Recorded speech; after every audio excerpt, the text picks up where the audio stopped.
Hi, I'm Matt McGovern, and this is Inside the Pocket with Coach Gov. So this week I'm going to talk a little bit about mechanics. Specifically, I'd like to highlight the idea of how the lower body and the hip, the driving of the hip, really power the throw for a quarterback. In order for a quarterback to maximize his potential with regard to arm strength or velocity, it's really important to first understand the mechanics of the throw, the biomechanics, the science, if you will, of how to throw a football. So I'm going to highlight the idea of what I call hip slam to really power the throw. And the second thing I want to highlight is the sequence of movements that must take place in order for the arm to meet its maximum potential.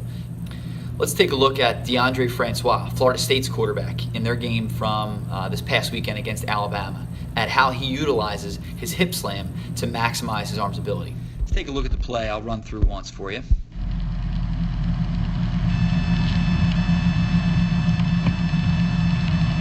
But let's really look at Francois from this angle. So the first thing we want to highlight is the idea of his kinetic sequence. So you see he takes his stride foot, lands on the toe, and just as he's landing on the toe, that's the time that his hands are separating, and he's pulling his arms apart in what I call the rev. So at that moment, by the time his foot lands, the next move is going to be his hip slam. So you take a look at his right hip, and right there, bang, the hip goes. Now that hip drive is going to essentially slingshot his arm forward, and that's what you see coming out of the ball coming out of his hand. So again, playing through, if you watch, the first thing that takes place is his stride. As he's just landing his toe, that's when you see him start his rev, and then you see that slingshot effect on the throw. Bang, there's the hip slam. Taking a look at that same throw from a different angle, you can see he sprints to his right and then he sets up. Now this is a good look at it. Okay, you're going to see his body is extremely what I call quiet. Very little excess movement.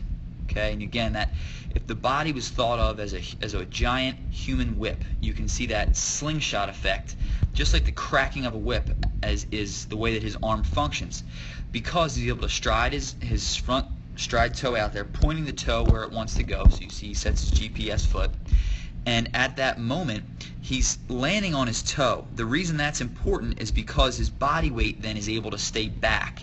As soon as his toe lands, he engages his hip slam, which means bang, his hip will close 90 degrees. At the same time that he slams his hip, his heel is coming down on the ground so that his body weight does not fall forward. That keeps all of his weight back, and the power now works upward through his body, through his core, and then eventually slingshots out of his arm. So again, you look at that sequence of his movements and how important that is. Stride takes place as soon as the toe touches, bang, hip slam, and what I call the break is the heel coming down, and now the rev, race squeeze, and you see the extension of his arm. Essentially, the body powers the throw.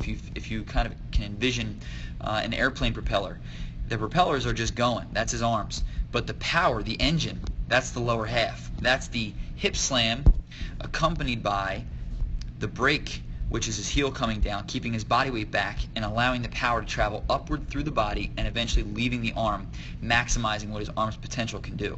So what looks like a strong arm is really the usage of the kinetic chain properly in the sequence. For young quarterbacks out there, just remember, understanding your mechanics is the key to your success.